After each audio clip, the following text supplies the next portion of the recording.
Hi, I'm Auntie Dawn. Welcome to my kitchen. Today I'm making egg drop soup.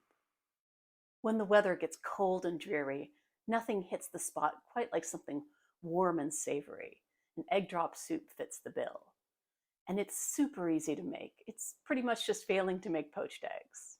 I really like chicken stock to make my egg drop soup, but it's almost as good just with plain old water and bouillon concentrate. So first I'm going to add my water.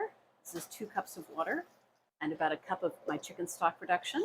And I've got the vent fan on, so I'm going to turn the heat on and bring this up to a boil. Now I'll add about a teaspoon of my bouillon concentrate. While that comes up to a boil, I'm going to beat my eggs. So I've got 1 egg for every cup of liquid. That's 3 eggs for this recipe. That produces about 2 lunch portions of soup.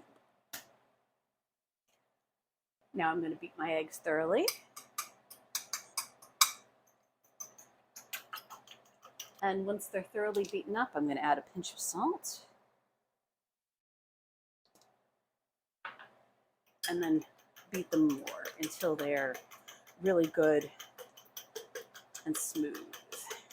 The broth is starting to come up to a boil. I'm going to let it get to a nice rapid boil before I add the eggs. Okay, now that the broth is boiling, I can pour in my egg. So I'm going to do one final beat. Now I'm going to put the fork in here to keep this moving and then pour it in a stream, beating the whole time.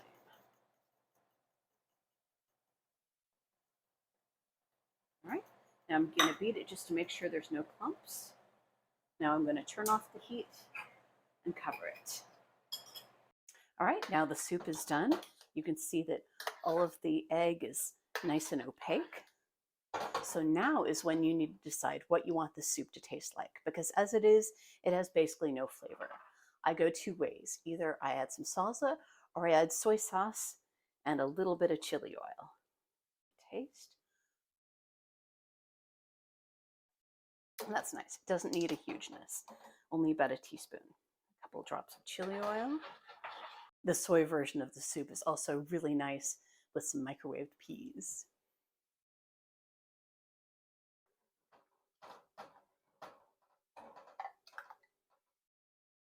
I hope you like this soup as much as I do. See you next time.